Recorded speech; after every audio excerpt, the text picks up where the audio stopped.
Сайн уу? За би энэ бичлэгээрээ өөрийнхөө Австрали дахь гэрээ хэрхэн тохижуулснаа танилцуулъя. Нэгсэндээ би энэ байраа түрээсэлдэг учраас зөвхөн тавилгуудаа би хаанаас яаж хэрхэн ямар үнээр авсан бэ гэдэг талаараа хуваалцъя. За манай гэрээ бол 3 унтлагын өрөөтэй, 2 ариун цэврийн өрөөтэй, 1 одоо зөвхөн жорлонтой. За тэгээд 1 гаражтай ийм таун хаус байгаа. За энэ таун хаусаа бол би түрээсэлж амьдардаг. Нэгсэндээ түрээсийн гэрээ миний нэр дээр явдаг. Тэгээд би өөрөө нэг өрөөнд нь амьдраад нөгөө 2 өрөөгөө өөр хүмүүст түрээсэлдэг. Гэрээ нь миний нэр дээр байдаг учраас байраа би яаж тохижуулах уу гэдгээ өөрөө шийдээд за тэгээд тавилгатай болгож жагаад хүмүүс түрээсэлсэн байгаа. За тэгээд ингээд танилцуулга эхлэе би үүдний өрөөндөө зогсож байна. Үүдний өрөөнөөс эхлээд танилцуулъя. За хаалгаар орж ирэнгүүт манай зүүн талд шууд тойл байгаа. Энэ тойлыг яаж оруулж авч ирсэн бэ гэхээр үнэгүй авч ирсэн.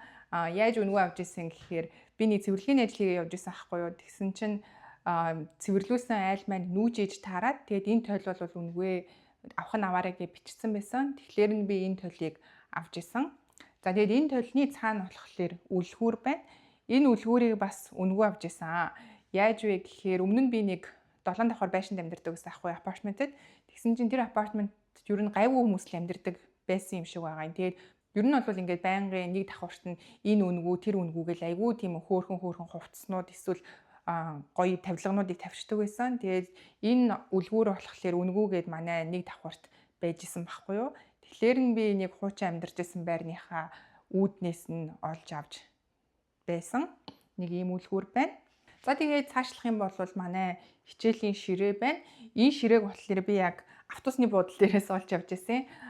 Автобуснаас буучаал алхажсэн чинь энэ ширээг бас үнэгүүгээ бичиг наацсан байсан. Тэгэхээр нь би шууд дөрөвгөө залгаад хоёулаа энэ ширээг зөөгөөд гэрлүүгээ оруулаад тэгээд энэ ширээг олж авч ирсэн байгаа.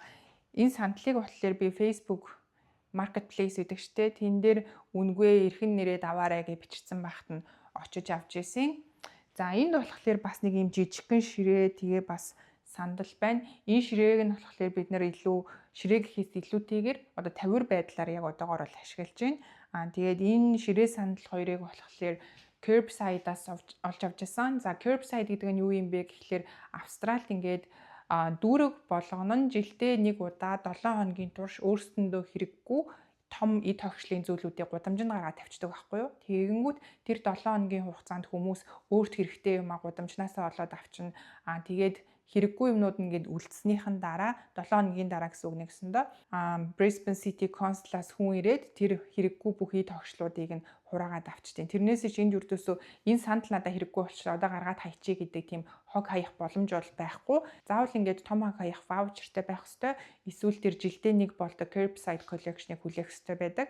За тэгээ би энэ хоёрыг болохоор яг тэр Curbside Collection-аас буюу нэг айл нь надад хэрэггүй гэд гудамжиндаа гаргаад тавьсан багт нь энэ хоёрыг олж авч ирсэн. За энд бол миний ажиллаа хийдэг ширээ харагдаж байна. Уул нь бол энэ ажлын ширээ шиг харагдаж байгаа. Гэхдээ зориулт нь бол энэ галтгооны ширээ юм байлээ л дээ. Энийг болохоор би бас ялхаагүй манай гэрээс нэх олгүй алхаад байдаг нэг гудамжинд үнгүүгээр гаргаад тавьсан байсан байхгүй юу. Тэгт нь олоод тэгээд дүүтэйгээ хамт зөөж авчираад тэрнээс хойш би энийг ажлын ширээ болгоод энэ дээр ажил хичээлээ хийж байгаа. За энэ сандал нь болохоор манай найз нүүх болоод тэгээд сандал хэрэггүй болсон гэхлээр нь тэгвэл би наатахыг чинь авчил та гэд тэгээд энэ сандлыг бас л өнгөө олж авсан байна. За энд нэг юм 2 хүний буудан байна. Энэ бууданг яаж авсан бэ гэхлээр би $180 худалдаж авч исэн. Гэхдээ энэ буудан дангаараа биш хажууд нь дахиад ийм 3 хүний суудалтай яг ийм өнгийн буудан манай living room-д зочны өрөөнд байгаа. Энэ хоёрыг нийлүүлээд $180 худалдаж авч ирсэн. Энийг гэхдээ би Marketplace-ээс хайж олж аваад авсан байхгүй юу. Тэгээд зурган дээр бол айгүй тийм гоё харагдаад байсан. Тэгээд яг очиод үзсэн чинь амар мяа буудан байсан. Тэгээд дээрээс нь ингээ шороон дарагдсан бүр аим шиг шороотой буудан байсан. Тэгээд би яг авна гэж тухайн үндэ хэлсэн байсан. Дээрээс нь би энийг зөөхийн тулд надад айгүй тийм том ачааны машин хэрэг болдог. Тэгээд тэр ачааны машинхаа хүнтэй тохироод мөнгө төгрөгөө төлсөн байсан учраас авахгүй гэж хэлж чадаагүй. Тэгээд энэ бууданг бол авч исэн. Тэгэхээр $180 авсан. Дээрээс нь энийг би $100-оор зөөлгсөн баха. Тэгэхээр чинь $280 болж байгаа юм байна. Тэгээд дээрээс нь чинь амар шороотой байсан. Тэгээд би тэр шороог нь угаана гэд энтхийн дэлгүүрүүдэд ийм өдрийн $50 буудан угаадаг машин түрээсэлт юм билээ. Тийм машин түрээсэлж аваад тэгээд энэ буудангаас зад угааж аваад гэртээ тавьж исэн байхгүй юу. Тийм болохоор 280 дээр нэмдэг $50 гэдэг чинь $330-оор би энэ бууданг нөгөө хостой хамт нийлүүлж авч исэн юм байна. За тэгээ баруун талд нь манай гутлын тавиурууд байна. Энэ жижигхэн тавиур болон энэ тавиурыг манай дүү худалдаж авч ирсэн. Тийм болохоор би яг үнийн сайн хэлж мэдэхгүй байна. Нэг их үнэтэй байх гэж бас бодохгүй байна. Энэ бол яалтчгүй үнгүй ирсэн. Энийг бас би curbside болж байхад гудамжнаас олж авч ирсэн. За манай гараашнд байгаа юмнуудаас би худалдаж авсан гэвэл зөвхөн энэ угаалгын машин байна. Энэ угаалгын машиныг би хөргөгчтэйгөө нийлүүлээд $1400 авч ирсэн. Энэ угаалгын машин болохоор хуучин. За ингээд манай галтгой болон том өрөө рүү хамтдаа орцгоё. Түрүүн би хэлжсэн да 3 хүний суудалтай буудан гээд энэ бууданг болохоор би түрүүний үүдэнд байжсэнтэй нийлүүлээд $180 худалдаж авсан байхгүй юу. За тэгээд өөр манай том өрөөнд юу байна вэ гэхээр ийм нэг тавиур байна. Энэ тавиурыг бас гудамжнаас өнгөө олж исэн юм аа. Гэхдээ curbside collection-ы үеэр биш. Манай энэ гудамжинд амьдардаг хүмүүс зүгээр бүгдээрээ хэрэггүй юмнуудаа үе гаргаал тавьчтیں۔ Тэгэхээр нь би энийг зүгээр ойрхон алхаж явж байгаа л олж авсан. За энэ ширээ байна. Энэ ширээг болохоор би $80-оор худалдаж авсан. Тэгээд тээвэрлэлтийн хөлсөнд нь бас нэг 50 билүү $100 өгсөн шиг санагдаж байна. Тэгэхээр ойролцоогоор нэг $130-аас $180 үнэтэй ширээ. За тэгээд энэ ширээ нь бол өөрөө сандалтайгаа ирж исэн. За балкон руу гараад харах юм бол манай дахиад нэг өөр төрлийн ширээ байна. Энд заримдаа бид нар өглөөний цайгаа уучдаг, эсвэл хичээл бичээлээ хийчихдээ. За энэ ширээг яаж олж авсан бэ гэхлээр нэг хүн marketplace дээр яг одоо энэ ширээг ирж авах юм бол үнгүүгээд тавьсан байсан байхгүй юу. Тэгэхээр нь би шууд roommate-тэй хамт очиод энэ ширээг аваад өгөөч гэж гуйгаад тэгээ машинтай очиод энэ ширээг авчирч ирсэн. Энэ сандалнуудыг нь харин яаж олж авсан бэ гэхээр бас ялгаагүй манай гэрийн ойрхон байдаг нэг гудамжинд үнгүй гэд тавьсан бахаар нь би дүүтэйгээ очиод зөөгөөд аваад ирж исэн. За тэгээд эргүүлээд харах юм бол энд баахан юм хувцас хатаадаг тавиурнууд байна. Энэ тавиурнуудыг ч гэсэн бас би үнгөө олж авч исэн. Үүдэнд би толио нөгөө нэг үнгөө авсан гэсэн шүү дээ. Тэр толитой хамт энэ хувцас хатаагч нар байсан байхгүй юу. Тэгэхэд нь би энэ хувцас хатаагч нараа авсан. Энэ хар бол угаасаа надаа байдаг байсан. Би өөрөө нэг $10-20 ч илүү дээ худалдаж авч исэн. Тэгээд яг нэг хатаагч арай болохгүй юм байна гэд. Йоо манай энэ шуунууд арай амар дуурд юм аа. Нэг хатаагч арай багтахгүй юм байна гэд. Тэгээд энэ хатаагчнуудаа нэмж гэртээ авчирсан. За энд ингээ манай галтгой харагдаж байна. За би галтгоонд байгаа юмнуудаа бол дийлэнхийн яг өөрөө худалдаж авсан юм байна. Энэ будаагшаагч, пэж, хүргөгч, ус буцалгагч гэдээ бүгдийг нь авсан. Энэ талах шарагч энд нэг байгаа. Энд бас нэг сэндвич мейкер байна. Энэ хоёрыг болохоор би найзаасаа авч ирсэн. Манай найз хэрэглэхгүй болчлаа авах уу гэхээр нь авъя гэд тэгээд эдрийг гэртээ авчирч ирсэн. Тэгээд энэ хүргөгчийг болохоор би угаалгын машинтайгаа хамтд нь нийлүүлээд $1400-1500 авч ирсэн. Гэхдээ энэ хоёр чинь цоо шин бол байгаагүй хуучин хүргөгч угаалгын машин байсан байхгүй юу. Тэгээд second hand юм зардаг дэлгүүрээс хоёуланг нь $1400 илүү дээ хүргэлт нь ороод тэгж авч ирсэн шиг санагдаж байна. За тэгээд халбас ирээ аяг тавг гэх юмнуудаа бол мэдээж өөрөө IKEA-гаас худалдаж авсан. Би энэ ус буцалгагч пэч идрээ болохоор энд Kmart гэдэг аюу хямдхан дэлгүүрүүдийн тэндээс бас бүгдийг нь цуглуулсан. За энэ үл ингээд галтгойтой танилцчлаа. Дээшээ 2 давхар руу гарч миний унтлахын өрөөтэй танилцъя.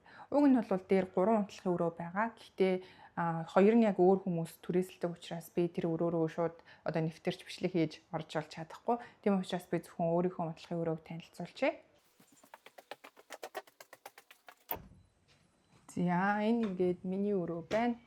За миний өрөөнд орж ирэнгүүт ийм шүүгээ байна. Энэ шүүгээг болохоор би IKEA-гаас $15-оор авч ирсэн. За тэгээд энэний цаана ийм орон дээрээ суугаад лаптопоо тавьчихдаг ийм ширээ маягийн юм байна. Энийг бас IKEA-гаас нэг үнэтэй бишээ $20 илүү $30 байсан шиг санагдаж байна. За тэгээд энэ пенз тоглуулагч пенз 2 бол манай дүүгийнх. Энэ ширээ сандал маань их сонирхолтой. Би болохоор энийг бас үнгүй авч исэн. Яаж гэхээр Facebook дээр манай амьдарч байгаа дүүргийн Facebook групп байдаг. Тэгээ тэр групп дээр би ингээд оюутан байгаамаа. Би мөнгө төлж одоо ширээ сандал худалдаж авмаар байна. Тийм болохоор та нарт ингээд хэрэггүй зүгээр хаях байгаа ч юм уу тийм ширээ сандал байна уу гэд пост бичдэг байхгүй. Тэгсэн чинь зөндөө хүмүүс над руу манай тийм юм байна гэж зураг явуулаад тэгээ би тэр дундаас нь харж агаад хамгийн ойрхон байдаг нэг айлаас очиж энэ ширээг нь аваад энэ сандлыг бас нэг өөр айлаас очиж энэ ширээ сандал хоёрыг цуглуулж ирсэн. Тэгээ би уул нь энэ дээр өөрөөхөө хичээлийг хийн гэж бодож энэ хоёрыг авсан хгүй юу. Тэгсэн чинь энэ ширээ нь хүүхдийн ширээ юм байлээ л дээ. Тэгээ суунгууд өвдөг тулаад идэг болохоор энэ ширээн дээр бол сууж хичээл хийхэд аюу тухгүй. Тийм болохоор би нэг зүгээр ингээд 50 болгоод одоогоор ашиглаж байгаа.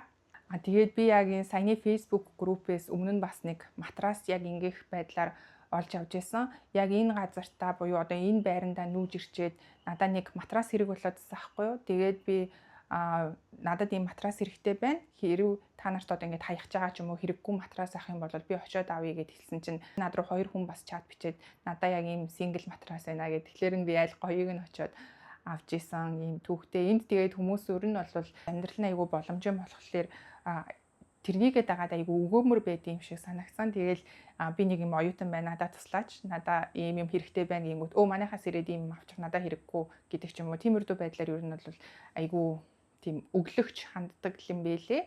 Гэтэ бас энэ ингээд хоёр талтай. Нэг талаараа би тэр хүмүүсээс матрас аваад тэр хүмүүс айгүй өглөгч хандаад байгаа юм шиг боловч нөгөө талаараа бас би тэр хүмүүст тусалж байгаа хэрэг болно. Ягаад тэгэхээр энд ийм том оврын хог хаяхын тулд нэг бол заавал юм том оврын хог хаях ваучер гэж юм байт юм билээ. Тим юмтай байх хэвээр эсвэл мөнгө төлж хаюулдаг. Тэгэнгүүт тэр хүмүүст тийм ваучер нь байхгүй байх юм бол тэр хэрэггүй матрасаа эсвэл хэрэггүй энэ ширээ сандлаа хаяхын тулд мөнгө төлөх ёстой болно.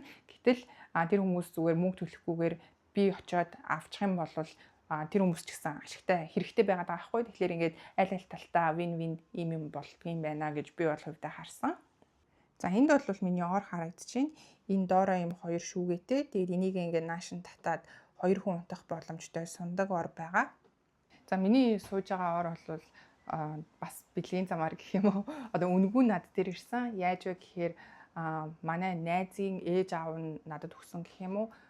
Манай найзын ээж аавын гэрт ус алдсан юм байна л та. Тэгсэн чинь даатгалын компаниас орыг нь тэгээ бас дороожтой сольж өгнө гэдгсэн гисэн. Гэтэл энэ ор нь болохоор зөвхөн зочдод зориулсан ор. Ер нь бол авчаад нэг ч хэрэглээгүй цоо шинэ ор байж таарсан юм байна. Тэгээд энэ ороо хэрэггүй болчлаа хайлаа гэд хүүдээ ер нь юм болж ингэж хэлсэн чинь манай найз одоо ингээд Эрка чинь оргүй удаа матрасан дээр унтдсан чинь энэ ор хэрэгтэй байх гэж бодоод над руу зургийг явуулаад ийм ор авах уу гэхлээр өөв тэгээд авъя гэд.